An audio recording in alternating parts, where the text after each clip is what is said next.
Hello, this is your host, Todd Lewis of the Praise of Folly podcast. Don't forget to like, share, and subscribe, and hit the notification bell. Don't forget to follow me on Twitter, Telegram, and Facebook, and support me on Locals, Subscribe Star, and buy me a coffee. I'm again joined by our resident Baudrillard expert working on his Death Athletics PhD, Mike of Pol. How you doing? I'm doing quite well. Getting over a little bout of pneumonia, so I hope to not come off as too sickly and gangrenous and digitally spread my disease to all of you. But no, otherwise things are going really good, and I think we got a really interesting topic for everybody tonight. Right. So, just as a brief introduction, after our last discussion on Baudrillard, we had behind the scenes floated the idea of talking about the end of history. Not only because of in the Fukuyama sense, but also in the sense that Baudrillard interacts with that statement, and that's something that I've been very interested in for many years, also. So, why don't you sort of begin by introducing us to this question, and then how Baudrillard engages with it? Sure. So I guess like everyone like in our kind of milieu has interacted somewhat with this conception, whether it's a refutation of Fukuyama or have at least entertained the Fukuyama question and his kind of theory that the end of history is liberal democracy, Cold War One, mission accomplished. It's just about like the slow creep of democracy, like institute some sort of like sociological paradigm that's so metastable that it'll exist forever. Like essentially, there's not going to be significant historical change after this. It was the last battle, right? Or even the perennialist view of like the wheel of samsara, and or the dharmic wheel, or even like ancient pagan conceptions of like how the wheel of history turns. And in many of these historical references, it's if you there's text about like, oh, if you fight the flow of history of like the fate in the stars, even like yeah, you can't stop it. You can't stop what is to come. So there's kind of like a fatalist element to like the end of history. It's like, no, well, history just keeps going. Like history can't end. And you will actually induce some karma if you try to make it stop. Or the in Baudrillard, there's a conception that we're going to get to where there is an end of history, like Fukuyama said, but it's completely different. It's a mass sociological phenomenon due to an understanding of history that has completely changed. Like, the very historical process has been lost, and can no longer be perceived in any meaningful sense. So there's kind of a bunch of dimensions where I think everyone in our milieu has thought about this question. Thomas 77, of course, talking about historical time and kind of his historical analysis. There, a lot of people have talked about, how does time and history essentially work? What is the best conception of time? And I think today we're going to attack the problem of reconciling or deciding who's right of the end of history question. Is it Fukuyama or is it Baudrillard? Is I think what we're going to contrast and compare here. One other thing I'd like to add to this discussion is the idea of an end of history within time goes back to one man, Joachim of Fiore, in the 13th century. Well, the 12th century. He died in 1202. So the idea amongst pagans was that history just was cyclical. It just repeated itself over and over and over again. A good example would be the Hindus. The Jews and the Christians believed that history would at some point end but time ends, and that would end with either, if you're a Jew, the first coming of Christ, or a Christian, the second. So that introduces a new concept, but it's like after time. Now, what Joachim does is he introduces an end of history within time. And he says that there's three ages of history: the age of the Father, which is the Old Testament, of law and justice. Then there's the law of the Spirit, which is Christ and mercy of the New Testament up until the year 1260. Why he chose 1260, I don't know, though it does have significance in the book of Revelation. So it might be a symbolic number. And then from 1260 onward, he predicted the age of the Holy Spirit, which would be one of essentially radical egalitarianism, everything shared in common, a kind of like combination of direct mysticism and the monastic way of life for all of humanity.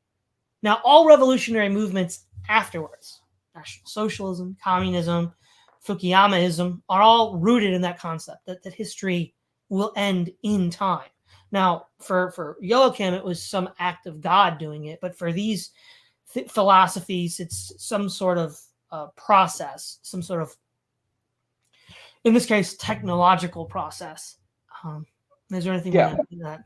Yeah, no, it's I think this is a pretty good conception to talk about because this conception kind of changes the game. It changes kind of like a mass understanding of like what progress even is. Because if you approach history and time with this frame of mind, if this is the water that you swim in, of course, what you think will be deeply, or what you think and what you do will be deeply affected by, okay, the immanentizing the eschaton is right around the corner, or it at least exists in some form or fashion. So it changes, it changes society if that is the most popular conception, right? And that is something that you could say for a large swath of human history did not exist. So that a very interesting change in the game. Yeah. So in some of the selected readings you gave to me from Fukuyama, what he basically points to three authors: Kant, Hegel, and what was it? Kojava, and he basically argues that from this line that you connect between these three thinkers, that this sort of, like as you said, metastable reality is a kind of constitutional liberal democracy, which in the early 19th century began, and all challenges to it, whether fascist or reactionary or communist, have all failed. And he's, of course, writing this after the fall of the Soviet Union. So then the idea is that well, as unlikely as these men sounded at the time of their writing, they're true. And that even in communism, the idea was that these Western concepts of freedom, liberty, and oppression were brought to otherwise backward Asiatic societies, which had a liberalizing effect even after the end of the communist regimes themselves. And he says also, and it's interesting, he points out to the what we might call the black pill historians, Spengler and Toynbee, who speak of decline. And I think this is a really interesting separating point here, right? Because Marx had a theory of history, Spengler had a theory of history, Fukuyama had a theory of history, Toynbee had a theory of history. Why is it that like Spengler and Toynbee are pessimistic and negative, whereas Marx and Fukuyama are positive? And I think part of the reason is, even though Spengler and Toynbee are writing, after the quote end of history in the sort of, well, the Fukuyama sense, he seems to be implicitly agreeing with Hegel, or that it was 1806. But even the Baudrillardian sense of the simulation, they're not really living in it. I mean, they're living in it because they're writing in that time frame, but like mentally, spiritually, they're not. Whereas I think Marx and Fukuyama are. And depending on how you deal with that spirit of the age, that zeitgeist, how you relate to it is going to determine whether you have a positive or negative view of the arc of history for the West at the time of your writing. Right, and I think this points to Fukuyama's almost like I guess like a political faith, or faith in the political to affect the societal and sociological, and essentially like, yeah, this is not a metastable arrangement. Whereas like, you had the British Empire exist for a certain amount of time, right, historical time, or you had the Mongol Empire exists for a certain amount of time.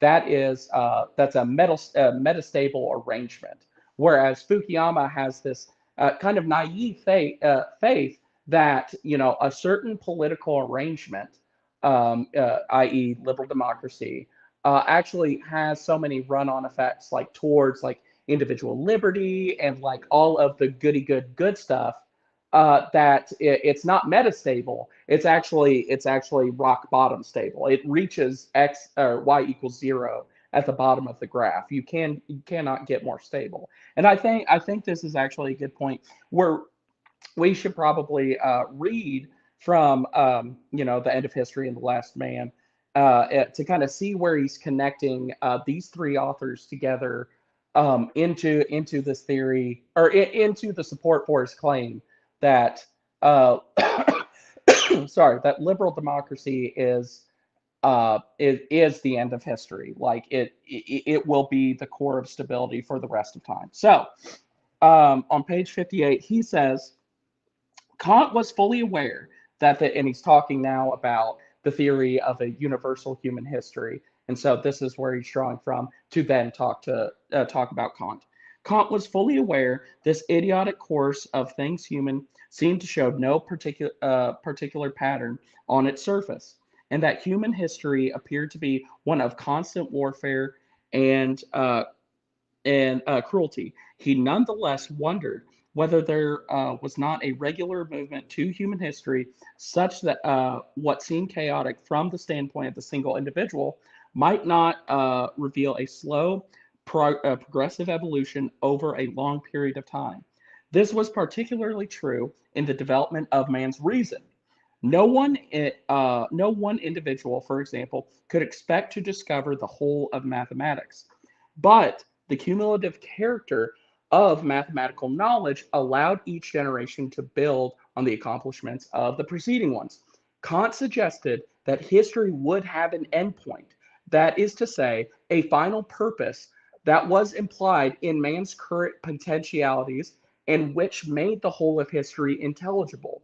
This endpoint was the realization of human freedom. For a society in which, and he's quoting here, a society in which freedom under external laws is associated in the highest degree of irresistible power, i.e., a perfect, just civil constitution, is the highest problem nature assigns to the human race. The achievement of such a civic constitution and its universalization through the world would then be the criterion by a or by which one could understand progress in history. It also provided a standard by which one could undertake the tremendous effort of abstraction required to separate what was essential in this evolution from the great mass of facts about events that constitute the raw material history. So in here, like here's the first time he's kind of laying out, okay, I'm going to quote this one guy, and this one guy said about kind of a universal conception of history, which is like the same thing that I'm thinking about. This is what this book is about. So let's go to a philosopher and go through and see what he says and see if other philosophers support this idea of universal history, and if they also come to the same conclusion that there is a progress towards an endpoint. And Kant says that the endpoint is like a perfection of man's reason, and that would be expressed in kind of like a civic constitution, interaction between like individual freedom and the civil order. And that would be the best way to articulate, like how progressed history was. Yeah, and I mean, two things come to mind here. This kind of rationalistic thinking, even if the person who says it, who voices this, isn't actually a materialist, i.e., only believes in the physical world, it's an implicitly materialist idea, right? Because it's assuming there isn't something you can't measure. So in his On War, Clausewitz speaks of the X factor, which he broadly determines as morale, the morale of the soldiers.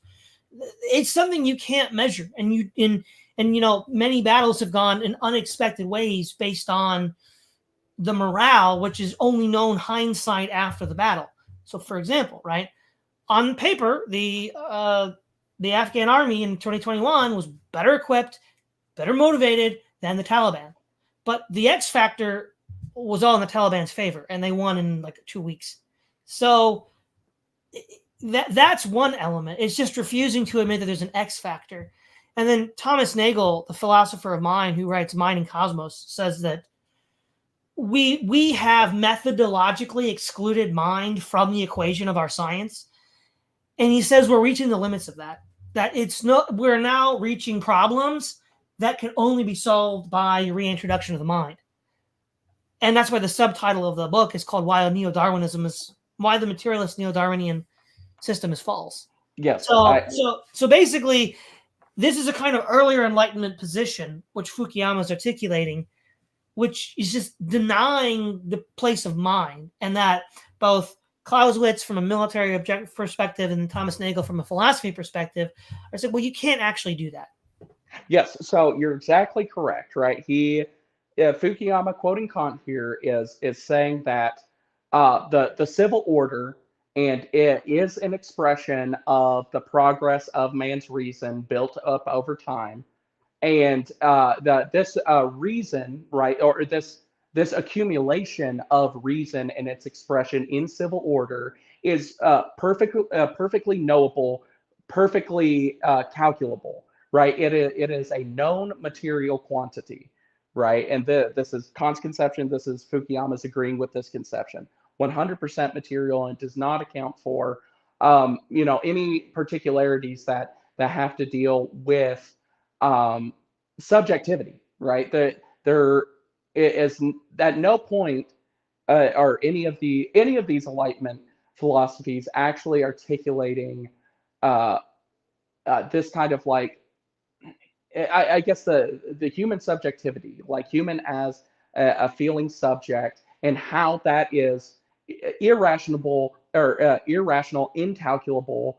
It is not something that can be a known quantity. But just because we know, perception cannot be calculated. It cannot be adequately measured as a known quantity, no matter how many neurobiologists or even Elon Musk putting a Neuralink into your head.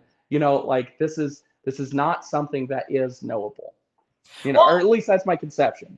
Let me also phrase it this way, because we're dealing with the idea of the concept of history. So one of the famous historians that influences this line of thinking is a German called Ranke, and he believed that you could apply this Enlightenment objectivity to the study of history. So in the Enlightenment, the idea of science was that if you could be an objective observer, you could observe what was actually going on and then describe that completely. Ranke says, trying to be scientific, says we can do this to history. But the problem is, as we've seen in the sciences, to observe a thing is to alter a thing. You change it by observing it. So you're not actually, well, there's two things. There's the subjective priors of each individual scientist, which he's not admitting to. That's one problem. But then the other problem is to be perceived as to be altered. And so this Rankian view of history that we see with Fukuyama is false, because Fukuyama has priors he's not admitting to, and even by observing these facts himself, he's in some sense at least altering the interpretation, if not the facts themselves. Yeah, so on to Fukuyama bending the truth a little bit, which I do want to go to this next passage where he's connecting to his next citation, which would be Hegel. I think this is a good summary of something that is in Hegel's conception, but I think he's bent Hegel a little bit for his own meaning here. So this is on page 64 for those of you following along. Where Hegel differed in beforehand, he had been comparing and contrasting Fontenelle as well. So where Hegel differed from Fontenelle and from the more radical historicists who came after him was that he did not believe that the historical process would continue indefinitely, but would come to an end with an achievement of free societies. And I think that's the key word. I think Hegel might have articulated that more like, the end of he could hypothesize the end of dialectics, and that, the alienation at some point could go away. So I don't think that is synonymous with free society. So Technicality here, I think that's fair. Real quick to interject here. By free society, we know what Fukuyama means: a liberal capitalist democracy. Yes. Specifically, the economic angle. Now, with regards to the economics, that is absolutely not what Hegel meant.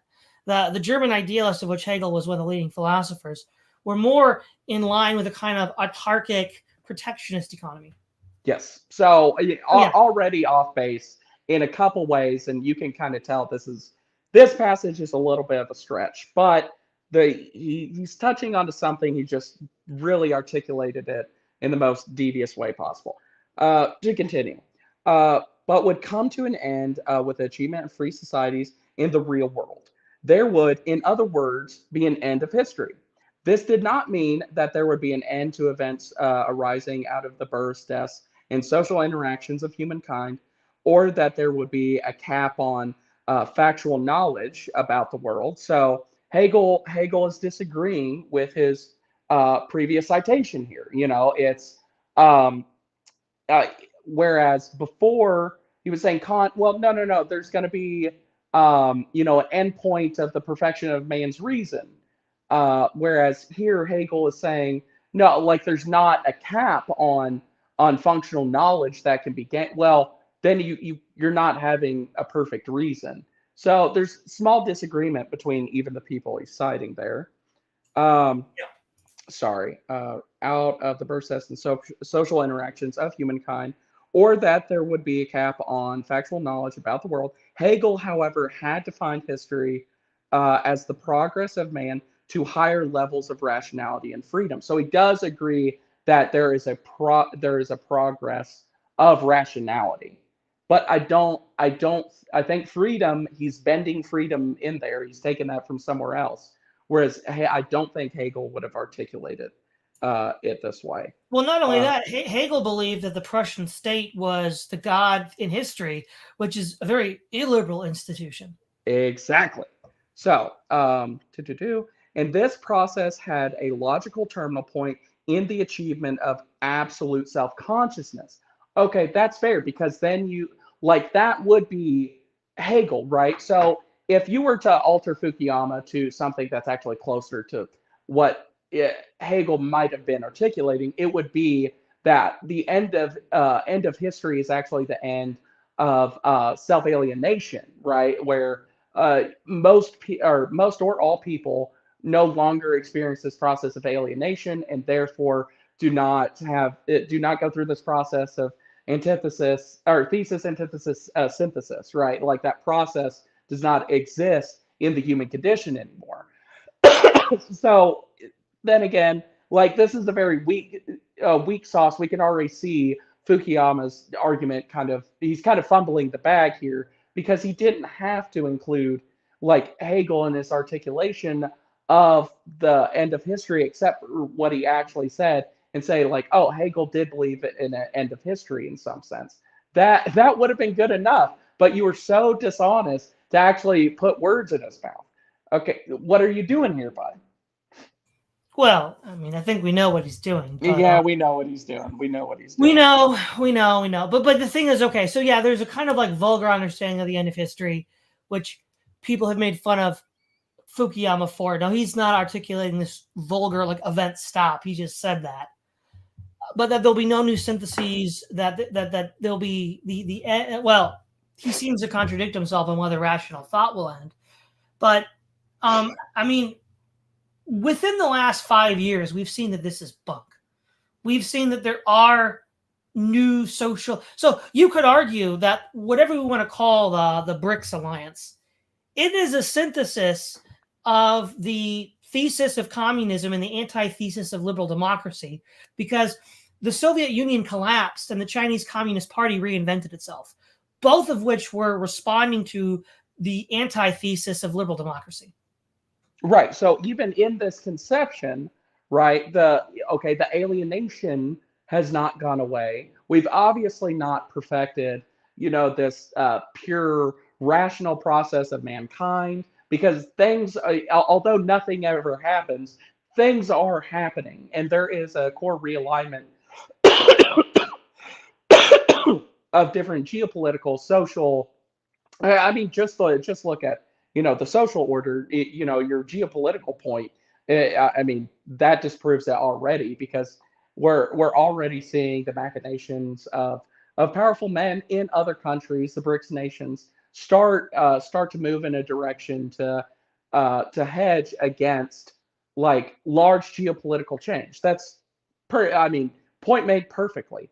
On the flip side, if you just look at the the social aspect of like, uh, I mean, that Apple Vision Pro, like VR, like mass media, like Neuralink, like things going into your brain. There are things happening which nobody can look at with a straight face and say that this is not going to change things to a degree which can never come. We can never come back from, right? There are certain processes that everyone in their gut realizes it is going to change things profoundly, and probably not for the better. Well, and also, and maybe I'm getting ahead a little bit here, but you mentioned the key word going back from. And one of the things you had me read was Fatal Strategies, and you had some underlined passages on page 32. And Baudrillard writes, it simply seems that the species has crossed some specific mysterious point from which it is impossible to retreat, decelerate, or slow down. Now, what's interesting here is, one, this is a kind of like accelerationism, but two, both Baudrillard, well, okay, maybe not Baudrillard, but on a surface level, it would appear that Baudrillard and Fukuyama are saying that collapse can't happen. But of course, one of the understandings of accelerationism is that it could lead to a complete collapse of the system. So I guess depending on the kind of acceleration as in the Baudrillard is advocating.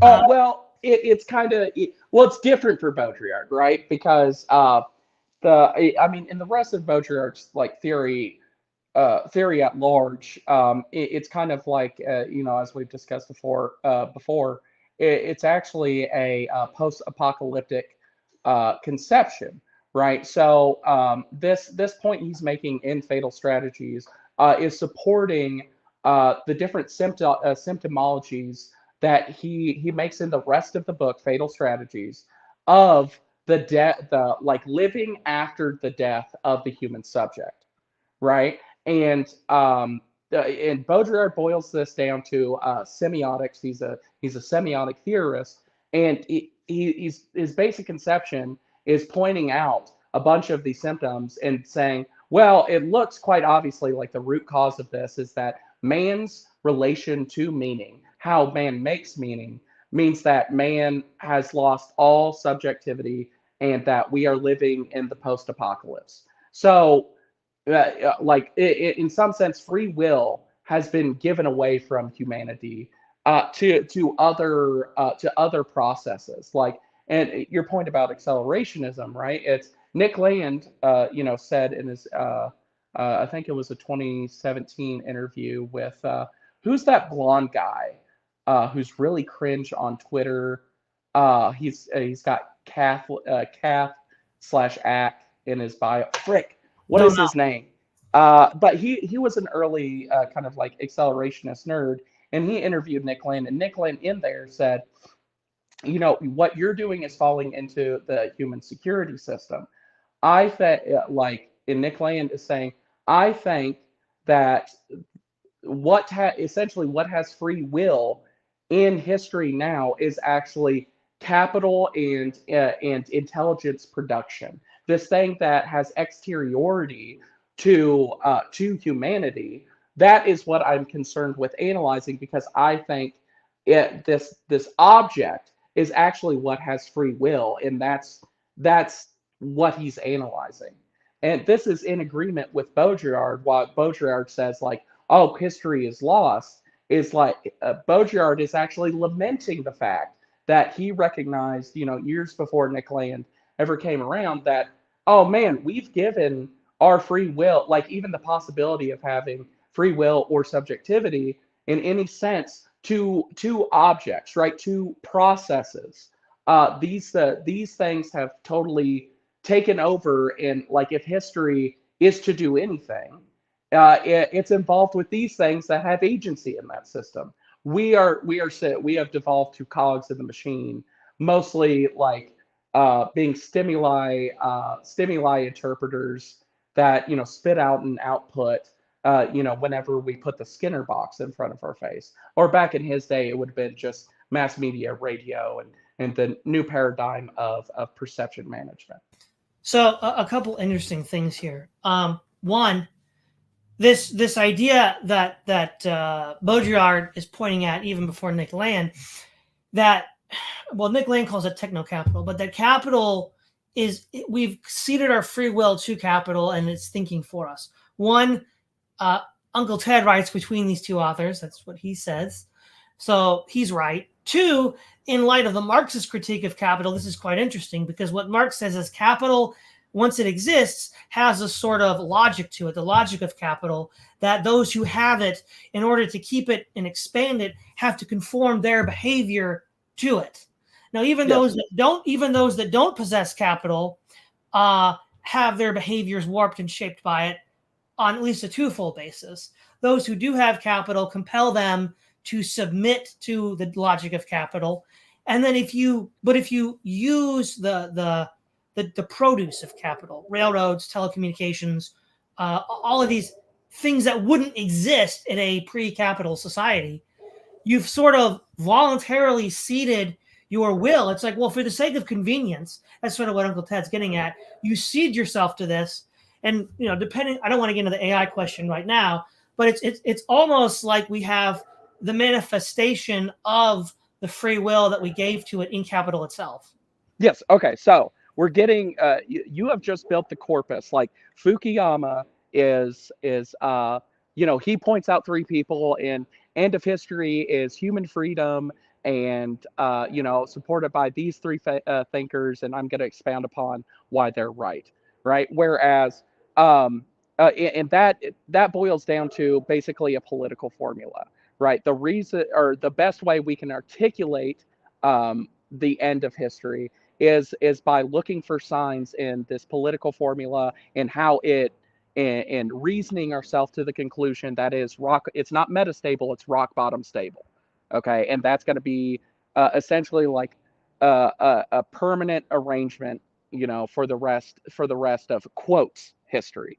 So whereas you have just built the corpus of something that's a little bit different than Baudrillard, but all three of these authors support the thesis you just laid out, where, well, actually, look at these three thinkers who are actually more concerned with the loss of human subjectivity and some of these sociological phenomenon. Actually, the perception of the ending of history, or even the human ability to interact with history, to perceive it, or to live historically, right? That has been destroyed by a process that is exterior, right? And now has some agency of its own.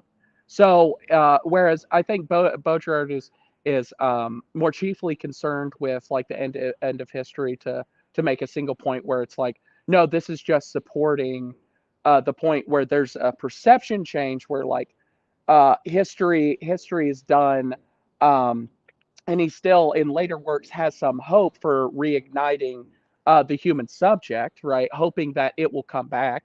He laments in some of his work the loss of the great chain of being, right? Something that grounds human subjectivity into something real that it allows humans to, I guess, live historically, right? But Baudrillard is making a slightly different point, but all three of these people make perfectly valid points that you can build a case that no, it's never going to happen because like there's permanent sociological effects, there's permanent relations to meaning, there's permanent relations to processes, like processes by themselves encapsulate a kind of like a permanent state, and like the progress of history is theirs to take now. It's not ours anymore. So we experience the death of history. Sorry, okay. I kind of said the same thing over and over. No. So also to sort of build on what we've just said so far, I think there's three ways in which man is alienated from his own subjectivity. And the modern, let's use the Landian phrase, techno-capital, does all of these. One, man finds meaning broadly in four ways, I guess. His relationship to the divine, his relationship to other men, and his relationship to the environment. Okay, that's three things. And so what we have with techno-capital is we live in synthetic environments of steel and glass called cities, so that we don't actually have a connection with the land. Mm-hmm. We are separated from the divine because in part the divine is denied, and then we're indulged with all of this hyper-stimulating activity that sort of, overwhelms. Or we have a synthetic divine now. You could call that a kind of woke religiosity, or you could call it. There's actually like many different manifestations of denying the truly religious and giving you a synthetic version of it. It's almost like, going back to Uncle Ted, like denying that aspect of humanity is denying the power process of the religious experience even. And then so the third one is other people. And of course, in our circles, we all talk about turning that line, touch grass. People don't relate to each other anymore. And part of that is, part of it is if you live in these deracinated environments called cities, the kind of necessary socialization that allows you to interact with other people is, because when you're very young, you have to have your parents or caregivers, do things for you. Unless they intentionally create these environments for you, you're not actually going to develop these traits, and you're just going to spend all your time on Discord. And so what techno-capital has done is it's severed all three of those connections. And the other thing that's interesting, piggybacking on Thomas Nagel again, we are now running up. Now, again, this does impinge on collapse, but I don't really mean to bring up collapse here. Is that there are problems that we are dealing with that the exclusion of mind, which in some sense is an exclusion of subjectivity, are impossible to solve. And these problems are so damning that if you don't solve them, you'll perish. So there's going to be a historical bottleneck of necessity where you're going to have two groups of people, those that refuse to allow mind back into the equation and therefore perish based on historical forces, and then those that do bring mind back in and will survive. Yeah, you can't go on, or I guess if you have a system imposed schizophrenia, or at rock bottom, like the most simple version of this is like if you do not account for the basic conditions by which thought and meaning is actually perceived, if that is not accounted for, you are going to accumulate error, and over time that leads to destruction. I mean, completely agree, right? I mean, we can see the effects of the accumulation of this error, of the disregard of the positive aspects of incorporating mind into how we live. And this is less a historical point, I think, other than noting the accumulation and pointing out, hey, things are happening. I get this is a historical event, because we are in some sense we are going to collapse because everyone wants to I guess ignore their mental health. Like that's the most like gay way to put it, but in essence that kind of like strikes at like my point here is that if you keep on if everyone in a society disregards all sanity and pumps themselves full of energy drinks and SSRIs to cope with things that would be managed through like a correct interaction with environment, with the spiritual, or even being right thinking, you're just going to have more and more suicides, and I think that's quite self-evident in our society now. Well, a good example of tying in, the accumulated errors of ignoring subjectivity. And speaking of subjectivity in a more concrete sense, with Clausewitz's X Factor, there was a recent video on the Caspian Report entitled "How Israel Became a High-Tech Military Power and Why It Failed." The complete caught with their pants down in October of last year was the result of Israel believing in automation and technology and drones could defeat any terrorist group with a minimal personnel presence of Israeli forces. And and they thought that no, there's no way a quote low tech group could beat us. But again, what Hamas showed in those first week of the conflict is that that's just a flawed strategy which they should have known given the U.S. defeat in Afghanistan.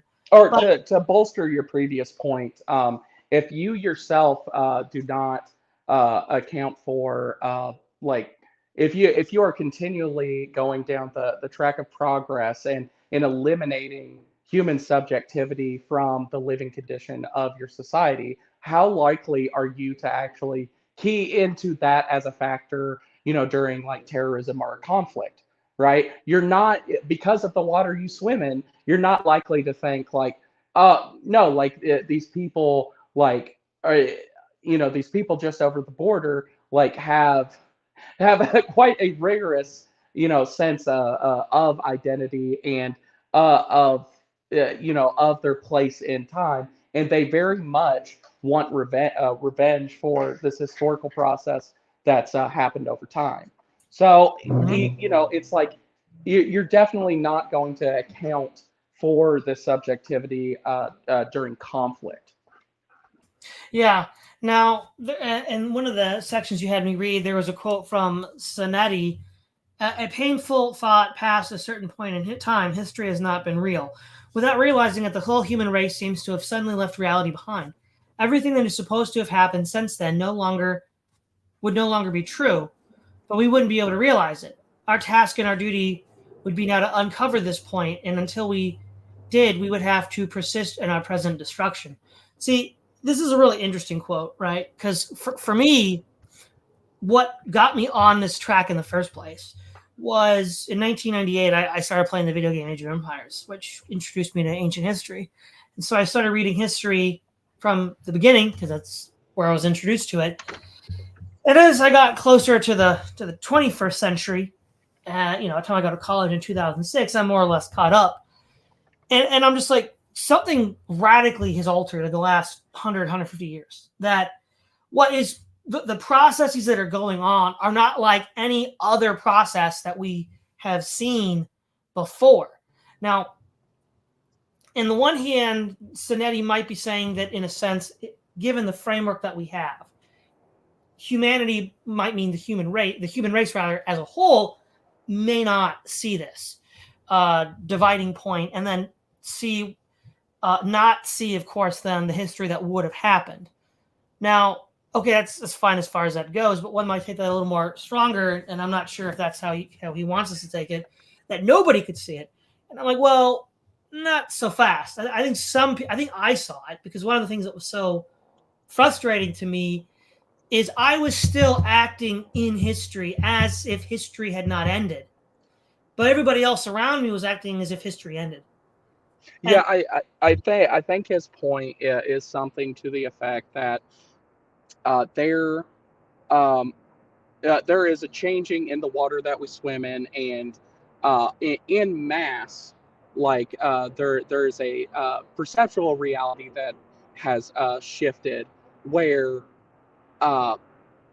basically all of humankind has passed by this point for some unknown reason, right? He later goes on to say, like, our job is to go back and to find, that point and basically why, like, history ended and has become fake after this point. So even though like individuals may be able to perceive this kind of like contiguous, kind of like thick meaning, I guess, real history.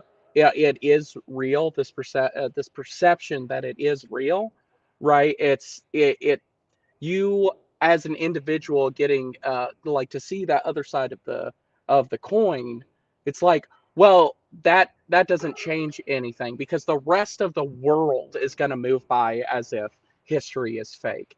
And so it's at that point where it's kind of like a permanent state of affairs, and until you get everyone to look at the point at which history became fake, then there's no solving it. History is going to continue having this unreal character until we'd find that point. And then Baudrillard goes on, to kind of rebuff this a little bit, and he goes on and says that when he talks about dead point, um, we may never be able to articulate and find this point.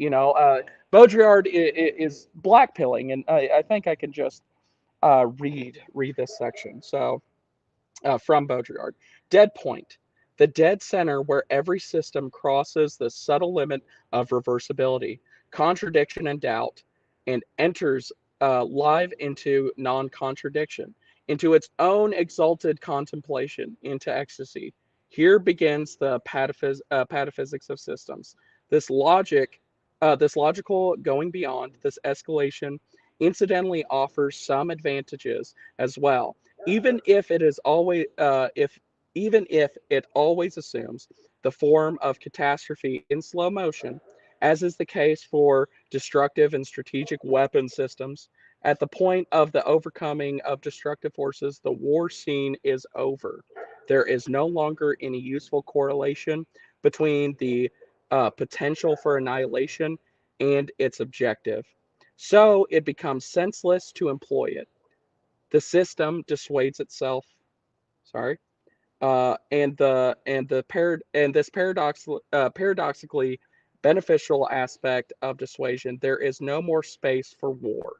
So he's making he's pointing to more of a geopolitical happenstance where and of course Baudrillard speaks more to the perception of things, and that he spells this out in great detail in his essay, the Gulf War never happened, the definitely like this perceptual limit in the mass understanding is a permanent state of being, and he's blackpilling here. He's going like, yeah, man, like we reach this dead point, and like there's no like even contradictions don't actually seem real anymore. Like even though like this we're about to, or it was attempted to pass this bill in Congress where we were at once going to give billions of dollars to Israel, for their war efforts, and then also give billions of dollars of aid to Gaza.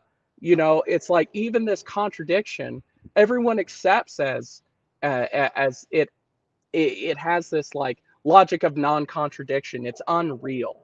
It's just even though in a different time in a different place, other peoples and other leaders would look at that and laugh at it as ridiculous. This kind of speaks to the unreality of mass perception, I think. And I think Baudrillard is pointing out here that there may be no coming back from it because it's a permanent state of affairs.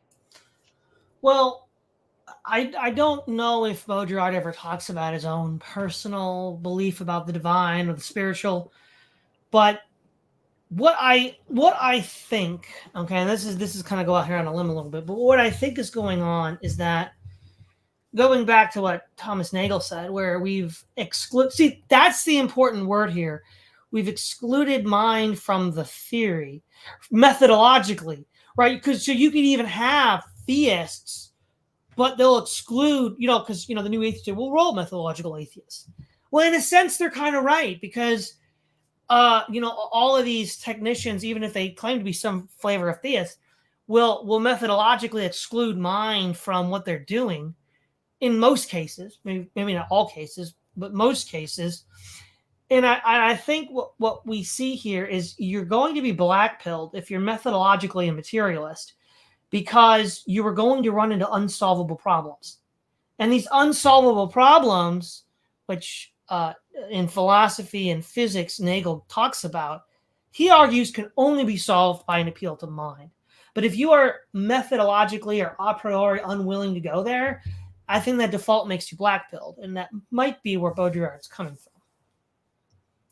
Yeah, I mean, he does leave with maybe a little bit of hope at the end of this page when he says, um, sorry, hold on, I lost my place. If military power at the price of de-escalation of this madness so marv, frick, marvelously, sorry, I've got a twisted tongue today. Useful at the one remove, once again finds a theater for war, restricted space, in a word, a human one, for war. The weapon will once again find their use value and their exchange value, and it will again be possible to exchange war in its orbital and ecstatic form where it has become impossible to exchange, and this orbitally protects us. So this is his point about back before when he says that this unexchangeability is advantageous, right? The contradictions kind of eating themselves as a permanent state of affairs. He is hopeful that a more human existence, like, and he's speaking to the geopolitical, to the realities of war. If war is found in a new human space once again, then there can be de-escalation of this madness, right? But Well, we talked about, I was going to say, I think we talked about this last time with symbolic death exchange, because he says that what the terrorist is doing is raising the stakes to the level that the system itself cannot exchange with. yes, And, yeah, and exactly. arguably, we're seeing that with Gaza, right? Because Gaza and Hamas are willing to initiate a symbolic death exchange with Israel. And in the same way that the U.S. lost in Afghanistan because it could not, the system itself could not accept the symbolic death exchange, I think we're likely to see Israel fail too, because it's not just Hamas, it's possibly also Hezbollah, and who knows, maybe even Fatah. I mean, it's all Yeah, everything's up in the air now. So yeah. And our last stream about the spirit of Baudrillard's The Spirit of Terrorism, in his writings on terrorism more generally, other than that, he comes to the same point where, yeah, you can even see in like the history of terrorism, literally, but like the actual real history of the development of terrorism, after the establishment of Israel as a state, and after wars with Lebanon, you can see the funding apparatus come to these more socialist-minded, semi Arab unification, uh, but with Marxist-leaning groups, and they speculate like a different mode of punishing Israel, and so this has been kind of the state of affairs for a long time. In that spirit of terrorism stream, we talked about like the hegemon naturally begets this aggression, right? This is kind of like a natural state of affairs in a world where history cannot proceed anymore, right? The only thing that is real in some sense is this symbolic exchange, and this is where like the real history of terrorism picked up, is this kind of subtle intuition about these things. It's like, well, the only real thing we can do is kind of like languish in our own death, and make the other side accept it as well, and somehow by different processes in different parts of the world, that does something to move the needle, to actually like restart the dharmic wheel, and then like history somehow restarts and fits in spurts because of the ab reaction to these things. And I'm not saying this is a good state of affairs, at all. I wish for human subjectivity and the natural progression of history in a human-centric sense to return, because I think the prospect of nothing but death exchanges for the only way to experience time moving, because you basically have to die to make it move, in some sense, either literally or physically. I think that's part of the reason why Baudrillard is blackpilled about subjectivity in history is because you basically have to do the most irrational, terrible things to actually get to squeeze the orange anymore, and it didn't used to be the case. Yeah, yeah. So I guess we're moving into the final statement. I guess just what I'll end with is in simulacra and simulation, when he talks about the four levels of simulation and the idea that atheism arises out of simulacra, where the atheist begins to believe that there never was a God behind the symbolism at all, which then leads to the destruction of the simulacra. Now, I don't know when Fatal Strategies came out, but it sounds like that in simulacra simulation, he's actually articulate. If what we're talking about is simulacra, then there is a point at which simulacra ends. He opens with the collapsing into the Borgia map of the desert of the real. So, even within Baudrillard, I think there is some understanding that this will end at some point, but he makes no attempt to discuss what it might look like afterwards. Yeah, And then, it's symbol in his book Symbolic Exchange in Death, and in his book The Agony of Power. Especially in The Agony of Power, I think he has this, close to the end of his life, one of the last books he wrote. He does have this point where he says, I just hope for anything to basically change, and I hope the kickstart of this regime of symbolic exchange will actually return us to something to his anthropology of where symbolic exchange started, which is something like tribal societies. Um, and not so much in the Agony Power is he directly saying that, but he is like kind of the frustrated last gasp of I hope something changes is kind of the thrust of a lot of what he says in that book. so, is there anything else you want to say, or should we count that as your final thoughts? That's my final thought. I didn't mean to interrupt you. Yeah, my bad. All right. So where can people find your work and see what you're up to? Sure. Yeah, you can find me. Pretty much everything I do is on Twitter these days, and that's at Mike of Pol. Of course, I upload. Sorry, I upload a lot of my music and some fun stuff to Odyssey as well, and that's at Michelangelo of Pol on Odyssey. And of course, I have a Substack, and that's substack.com/Mike of Pol. My one article is still lonely. I have a few articles in the works, but just not a lot of time to work on them. I'm pretty busy, but that's where you can follow me. All right. Thank you, Mike of Pol. It's always a pleasure. Oh yeah, thank you for having me on. I think this was a really great discussion. I think so too. This is Todd Lewis, the Praise of Folly podcast, signing off.